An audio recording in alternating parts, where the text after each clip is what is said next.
हामी चाहिँ जंगलतिर घाँस दाउरा गर्न हिँड्न लाग्यो है साथी हो। बहिनी र म बाबा पनि जानुहुन्छ।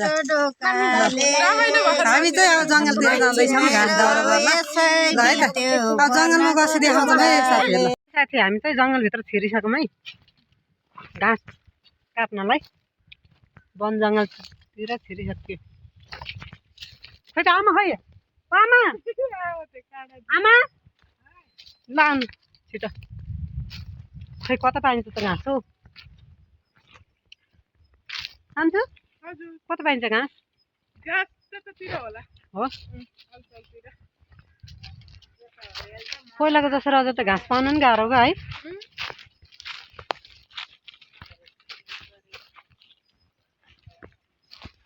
ल हामी चाहिँ जंगलभित्र छिरिसक्यौँ।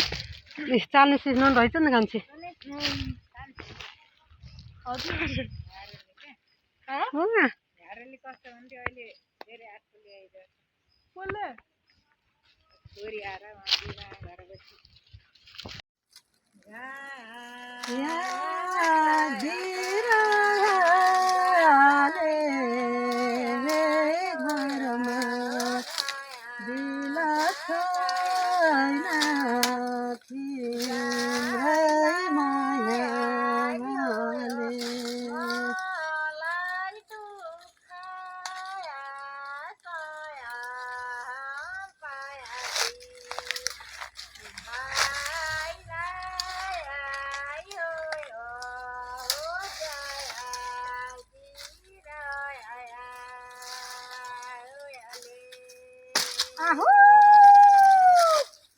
भारी पुग्यो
कति राम्रो गीत गाएकिन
पुग्यो भन्दै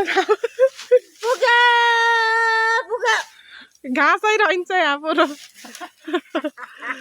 ल साथीहरू अब यहाँ दिदी र म यहाँ पिङ खेल्छौँ अब लहरमा ल हेर्नु है साथीहरू जोगा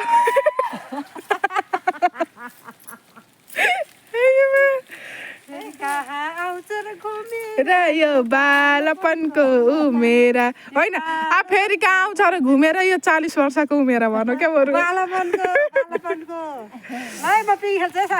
ल फेरि लोटाउले बिस्तारै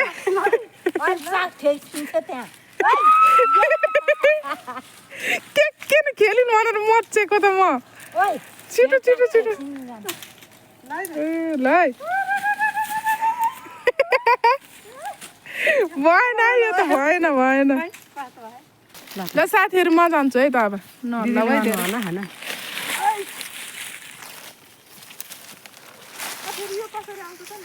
हो त्यसरी पनि नआउने भएर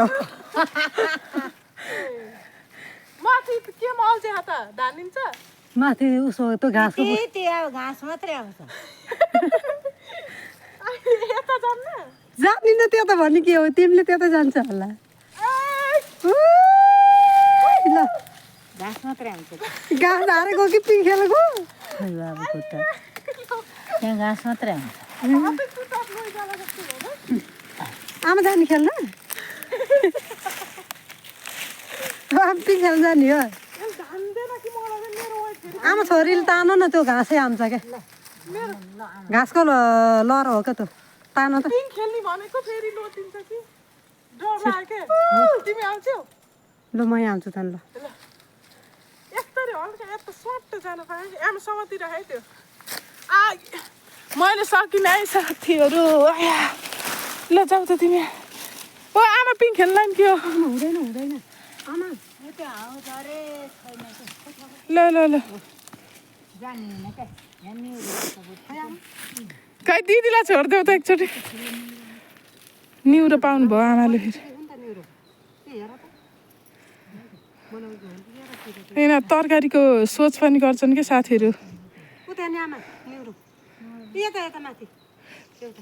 ल आमाले निहुरो टिपा दिदीले पिङ खेल है ल 1 2 3 गो लु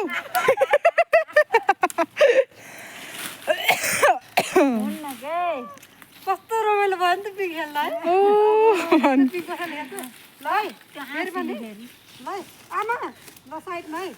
ल ल ल ल वाट त खुट्टा छोडा न खुट्टा छोडा त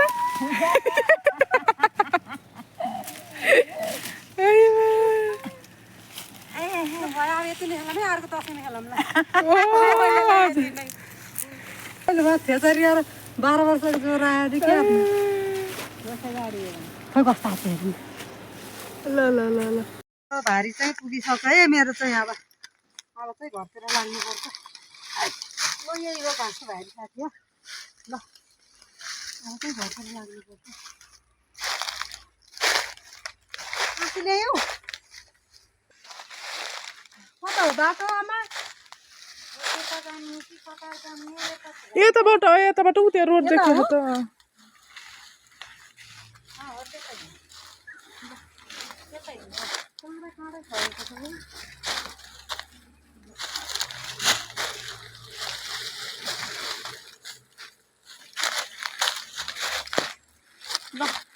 अब चाहिँ साथी हो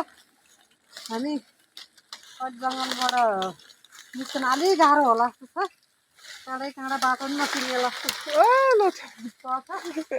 अब घरै पुगे घरै पुगेपछि ब्लग स्टार्ट गरौँला है साथीहरू ल त साथी अब घरै गएपछि घरै गरौँला है साथीहरू ल अहिले चाहिँ बाटै पत्ता लगाइहेर्न ल त्यता